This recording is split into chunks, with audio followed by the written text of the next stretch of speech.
बोले उसके जो सबसे बड़े करता धरता है बोले वो तो बाहर ही चले गए, और उन्होंने ड्रेस का भी उल्लेख किया कि नेकर और टी शर्ट में ही निकल गए बाहर।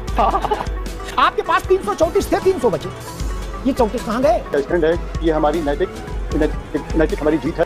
जीत कहाँ दिख रहे? कौन सा चश्मा लगाए हो महाराज? आप जीत हार का विषय नहीं है, विषय बड़ा है, परमार्थ का है, मोक्ष का है। अरे दादा तमाम बड़े नेता कह रहे थे अमिताभ जी 9 सितंबर का इंतजार कीजिए, मोदी की गद्दी नहीं बचेगी, आपके सांसद नहीं बचे। राहुल गांधी का फुल टाइम जॉब क्या है? पॉलिटिक्स। खड़गे जी, सोनिया जी, प्रियंका जी, पूरे फर्नीचर की दुकान पे बैठना पड़ता हमको, ऐसा है नहीं? वरिष्ठ प्रवक्ता ने कहा कि राहुल गांधी नेकर पहन कर वहां चले गए मलेशिया। उन्होंने कहा ये हाफ पैंट पहन के क्यों गए मलेशिया? मैंने तो कहा नहीं। अरे क्या चुनाव, क्या मोह माया है, क्या है चुनाव? कोई चुनाव का मतलब है, हम लोग चुनाव के लिए राजनीति में नहीं बताइए, चाहे ये करूं मैं, चाहे वो करूं, मेरी मर्जी। तो सांसद गायब हो गए आपके, आप सम्राट हर्षवर्धन बने हुए हो कि हम अपनी लंगोट तक जान करके जाएंगे कुंभ में। श्री राम दोस्तों, स्वागत है हमारे नए YouTube channel the rise debate पे। दोस्तों हम आपके लिए आजकल लेके आए नया धमाकेदार वीडियो। यह वीडियो दोस्तों बहुत ही कमाल की होने वाली है, तो कृपया वीडियो को पूरा देखें और वीडियो को दोस्तों स्किप बिल्कुल भी ना करें, क्योंकि अगर आप वीडियो को स्किप कर देंगे तो बिल्कुल आपको ये वीडियो समझ में नहीं आएगा। दोस्तों ये वीडियो होने वाली अमिताभ अग्निहोत्री वर्सेस राहुल गांधी। जिस प्रकार अमिताभ अग्निहोत्री ने राहुल गांधी को रोस्ट किया वो देखने लायक है दोस्तों। हर बात पे अमिताभ अग्निहोत्री ने जिस प्रकार राहुल गांधी को टोचा है, हर चीज़ में लताड़ लगाई, वो देख के आपको बहुत ही मज़ा आएगा दोस्तों। अमिताभ अग्निहोत्री तो यहाँ तक कहा कि आपने कहा था कि 2022 के चुनाव में भाजपा दिखेगी नहीं, लेकिन आपके सांसद ही कम हो गए और वो खुद नहीं दिखे। तो दोस्तों ऐसे बहुत ही टिप्पणियाँ की है जिसे देख के आपको मज़ा आने वाला है, तो कृपया वीडियो को पूरा देखें और इसकी बिल्कुल भी ना करें। हम मिलते हैं आपसे थोड़ी देर बाद। चलो भाई देखो अब मैं क्या करता हूँ। आम आदमी पार्टी और आपका रिश्तेदारी है या तलाक हो गई? क्योंकि वो तो सोमवार को रिश्तेदारी होती है, मंगल को तलाक होती है, बुध को फिर रिश्तेदारी हो जाती है, तो बड़ा समझना मुश्किल है। वो तो आप ही जानो। मैं उनके कल प्रवक्ता को सुन रहा था रात में, राष्ट्रीय प्रवक्ता है, वो कह रही थी कि भाजपा वालों सीखना चाहिए कांग्रेस को, एक एक वोट के लिए प्रयास करते हैं, मीटिंग करते हैं, मंथन करते हैं, संपर्क करते हैं, प्रशिक्षण शिविर लगाते हैं सांसदों के लिए कि कैसे टिक करना है, किस पेन से करना है। और बोले यहाँ जो बुजुर्गवार पार्टी है, बोले उसके जो सबसे बड़े करता धरता है बोले वो तो बाहर ही चले गए, और उन्होंने ड्रेस का भी उल्लेख किया कि नेकर और टी शर्ट में ही निकल गए बाहर। तो बोले वो तो चुनाव के दिन है, वोट वाले दिन, ऐसे चुनाव लड़ा जाएगा? विवेक जी, आपको लगता है कि इस दिल के टुकड़े हजार हुए, कोई यहां गिरा कोई वहां गिरा? आपके पास जितनी संख्या थी वो आपके पास बनी रहती तो कम से कम ये मान तो रहता कि भाई जितने नंबर थे उतने हमारे साथ है, बात खत्म हो गई।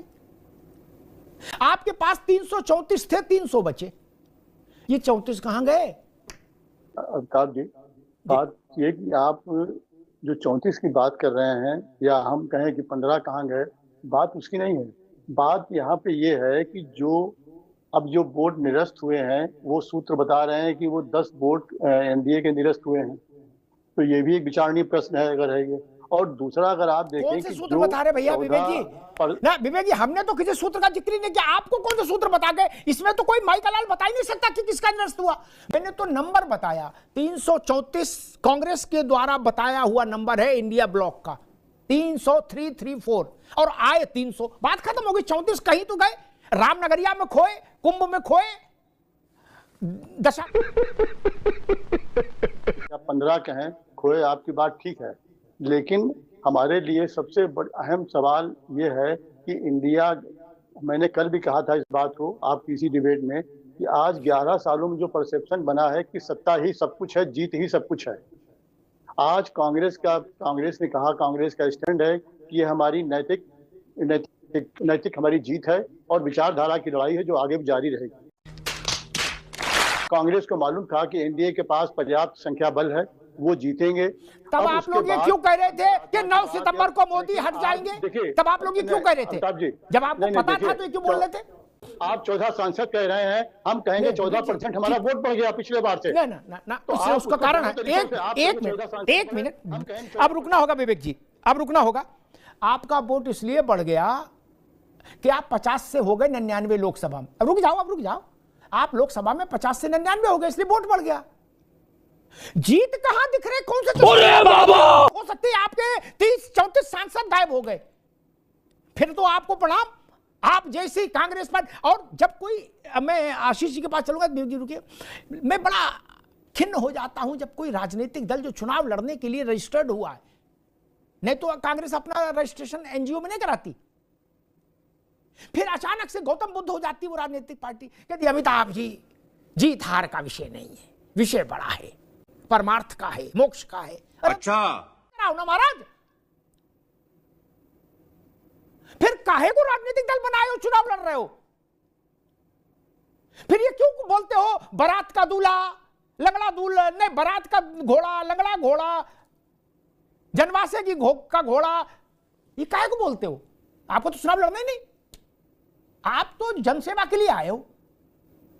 तो सबसे पहले तो कांग्रेस को मेरी विनम्र सलाह, अपना रजिस्ट्रेशन बदलो। जब आपने कही दिया कि विषय जीत हार का है ही नहीं, चुनाव का है ही नहीं अमिताभ जी, फिर किसका विषय? तो फर्स्ट हाफ में आपने देखा होगा कैसे अमिताभ अग्निहोत्री ने राहुल गांधी को अच्छे से बेइज्जत किया है। उनकी बेइज्जती इतनी कर दी है कि उनके जो प्रवक्ता बैठे हैं वो भी बातों को नहीं संभाल पा रहे हैं और बात को घुमाने लगे हैं। लेकिन अमिताभ अग्निहोत्री ने अच्छे से लताड़ दिया है। दोस्तों, मैंने आपसे कहा था कि अगर आप वीडियो स्किप नहीं करेंगे तो आपको वीडियो बहुत ही समझ में आएगा और ये वीडियो देख के आपको बहुत ही आनंद आने वाला है। तो ज़रूर से आपको वीडियो देख के आनंद आया होगा। दोस्तों, अगर वीडियो आपको पसंद आई हो तो वीडियो को लाइक शेयर सब्सक्राइब ज़रूर से कर दें। और दोस्तों, वीडियो में एक प्यारा सा कमेंट करें, जय श्री राम। सरसैया घाट पे एक कुटिया बनाओ, वहां रहो। ये फंस गया सीएम। 134 थे, 300 बच्चे, बाकी सब में किंतु परंतु है, चूंकि सीक्रेट बैलेट है, लेकिन इसमें कोई किंतु परंतु नहीं। 334 क्लेम किए गए, 300 बच्चे। ये दोपहर के 12 बजे की सूरज की तरह साफ है आंकड़ा। 34 कहां गए आशीष जी? और आपको याद होगा, आपके ही गठबंधन के तमाम बड़बोले नेता कह रहे थे अमिताभ जी 9 सितंबर का इंतजार कीजिए, मोदी की गद्दी नहीं बचेगी। आपके सांसद नहीं बचे, काम में बिजी थे क्या? राहुल गांधी का फुल टाइम जॉब क्या है? पॉलिटिक्स। खड़गे जी, सोनिया जी, प्रियंका जी, आशीष चतुर्वेदी, अखिलेश जी, सबका फुल टाइम जॉब पॉलिटिक्स है यार, कोई और काम है? बोले फर्नीचर की दुकान पे भी बैठना पड़ता हमको, ये होटल चलाना, ऐसा भी नहीं। बोले दाल तड़का बेचे के ये देखें, ऐसा तो करने रहे हो। फिर क्यों नहीं किया? आशीष जी ने मेरी पहले की टिप्पणी शायद गौर से नहीं सुनी। आपके ही एक भाई बंधु जिनके लिए अखिलेश जी के मन में बड़ा अच्छा भाव है, केजरीवाल एंड कंपनी, उन्हीं के वरिष्ठ प्रवक्ता ने कहा कि राहुल गांधी नेकर पहन कर वहां चले गए मलेशिया। तेरा तो गेम बजाना पड़ेगा। ऐसे राजनीति होती है क्या? ना बाढ़ में राहत में लगे थे आप लोग कि क्या करें, राष्ट्रपति उपराष्ट्रपति चुनाव में मरने की फुर्सत नहीं, कौन चुनाव लड़े, ऐसा तो था नहीं। अब विपक्षी दल जो कल तक ये कह रहे थे कि 9 सितंबर को मोदी को जाना पड़ेगा, सरकार गिर जाएगी, उपराष्ट्रपति का चुनाव एनडीए हार जाएगा और 10 दिसंबर को नई सरकार बन जाएगी, और ऐसा बहुत सारे यूट्यूब चैनल्स पर प्रचार भी करवाया गया कि भाई ऐसा होने वाला है, फलाने के घर मीटिंग हो गई, फलाने ने डील कर दी, फलाने ने ये कर दिया, फलाने ने ये संघ की बैठक में ये फैसला हो गया, आदि आदि इत्यादि। वो सब लोग अब अचानक से कह रहे हैं कि ये तो कोई चुनाव थोड़ी ना था, ये तो ऐसे ही ठीक है, भाई अंताक्षरी टाइप का था कि समय बिताने के लिए करना है कुछ काम। बोले हमको पहले से पता था हम हारेंगे। मैंने पूछा, आपके सहयोगी कह रहे हैं कि हमारी पार्टी में बिकाऊ सांसद हैं, मैं उस पर पूछ रहा हूं भाई। देखिए, अगर आशीष भाई उनको जवाब तो आ जाए कांग्रेस का जी। ये तो देखिए अमिताभ जी, ये तो सांसदों की बात आशीष जी कर रहे हैं, आप इस पर डिबेट रखिए, मैं बताऊंगा किस तरह देश को दांव पे लगाया गया है इन पिछले 11 सालों में। कांग्रेस तो बहुत छोटी बात हो रही है, ये छोटी बात, एक सांसद भी नहीं ना, ये गलत। आप ऐसे ही बोल देते तो इसीलिए नुकसान होता है कांग्रेस का। बताओ, करे कांग्रेस 11 सांसद छोटे ना, अव्वल तो 11 नहीं 15 है, 15 छोटे नहीं है भैया। 34 सांसद गायब हो गए आपके। आप सम्राट हर्षवर्धन बने हुए हो कि हम अपनी लंगोट तक दान करके जाएंगे कुंभ में। क्या कर रहे हो महाराज? 34 सांसद भाग गए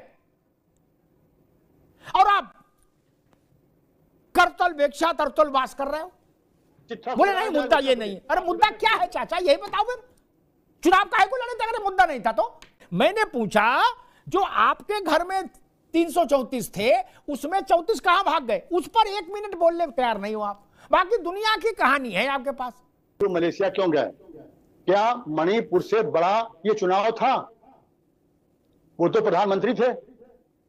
ये मणिपुर से बड़ा चुनाव था जहां हमारे देश के नागरिक और महिलाएं उनकी इज्जत उतारी जा रही थी। तो मणिपुर में घटना घटी इसलिए चुनाव नहीं होना चाहिए, ऐसा करो। मणिपुर में घटना घटी इसलिए देश में कोई चुनाव नहीं होना चाहिए, ऐसा करो। केवल मलेशिया जाना चाहिए। अगर मलेशिया चलेगा तो कोई सी बात नहीं हो गई। तो इसलिए इस मुद्दे को नहीं, आप उस एंगल से भी देखिए। मैंने तो कुछ कहा विवेक, एक मिनट विवेक भाई, मैंने नहीं कहा, आपके नातेदार ने, मनीषा भी आएंगे। विवेक जी, मैंने नहीं कहा, आपके नातेदार ने कहा। आम आदमी पार्टी आपकी गुइया है, आपके नातेदार है, उनने कहा, हम उनकी बात कह रहे हैं, आप हमसे क्यों पूछ रहे हो? उन्होंने कहा ये हाफ पैंट पहन के क्यों गए मलेशिया? नहीं। नतीजा ऐसा रहे चाहे नतीजा वैसा रहे, कोई माई का लाल उधर उंगली नहीं उठा सकता हमारे परिवार पर। यही नहीं कह रहे हो? बात खत्म। इसका एक प्रस्ताव पारित करा के इंडिया अलायंस में भी बंटवा दो कॉपी, कि उधर कोई नहीं देखेगा, झांकेगा नहीं ना। हम जो कहें, मैं चाहे ये करूं, मैं चाहे वो करूं, मेरी मर्जी। विवेक भाई भी बड़ा उदार व्यक्ति है। मतलब भगवान गौतम बुद्ध इनको अगर देख रहे होंगे वहां से तो प्रसन्न हो रहे, कह रहे होंगे हमारे बाद यही त्यागी व्यक्ति है इस धरती पर। क्या करे? क्या चुनाव, क्या मोह माया है सब? क्या है चुनाव? कोई चुनाव का मतलब है? हम लोग चुनाव के लिए राजनीति में नहीं है। बताइए, देवरा बाबा भी देख रहे होंगे तो कह रहे होंगे कि असली चेला यही आया कन्नौज में। क्या वाह क्या सीन है। अगर इसके उल्टा एनडीए के 5 सांसदों ने कांग्रेस के पक्ष में मतदान कर दिया होता और कांग्रेस 334 के बाद 340 पर पहुंच गई होती, तो आज डिस्को हो रहा होता कि नहीं हो रहा होता? यहां भांगड़ा हो रहा होता कि नहीं हो रहा होता? बताया जा रहा होता कि नहीं कि विश्व का सबसे बड़ा घटना यही है कि राहुल जी के नेतृत्व में 5 सांसद तोड़ लाए हम। ये अगर मोदी सरकार में हुआ, भाजपा सरकार में हुआ, जो सुशासन नैतिकता की बात करते हैं, तो ये बेहद शर्मनाक है। उनके पास संख्या बल होने के बाद आपकी सरकार में हो तो ये सत्यनारायण की कथा मानी जाएगी। सवाल है बस ये। अच्छा मतलब आप ये कह रहे हो अगर जांच का विषय है, ये भी बहुत बड़ा सवाल है। मैं समझ गया। सर विवेक जी आप बोल ठीक, विवेक जी ये कह रहे हैं कि मोदी सरकार में होगा तो पाप माना जाएगा जघन्य, पाप भी जघन्य, और हमारी सरकार में होगा तो सत्यनारायण कथा मानी जाएगी। गजब बात है भाई। धतकरम एक, अलग अलग कैसे मान ले?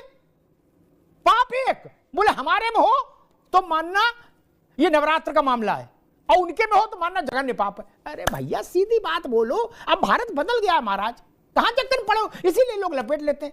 दोस्तों, मुझे पता है आपने वीडियो को स्किप बिल्कुल भी नहीं किया होगा और वीडियो को आपने पूरा देखा होगा, क्योंकि ये वीडियो में मुझे जहाँ तक पता है आपको आनंद बहुत आया होगा। जिस प्रकार अमिताभ अग्निहोत्री निडर निर्भीक होकर अपनी बातों को रखा है और कांग्रेस के प्रवक्ता और राहुल गांधी का जिस तरह धज्जियाँ उड़ाया है, वैसे तो आज तक आपने कभी देखा नहीं होगा। दोस्तों माफ़ी चाहूँगा, थोड़ा तबीयत ख़राब होने की वजह से बात थोड़ा सा इधर उधर हो रहा है, तो उसके लिए मैं क्षमा चाहता हूँ।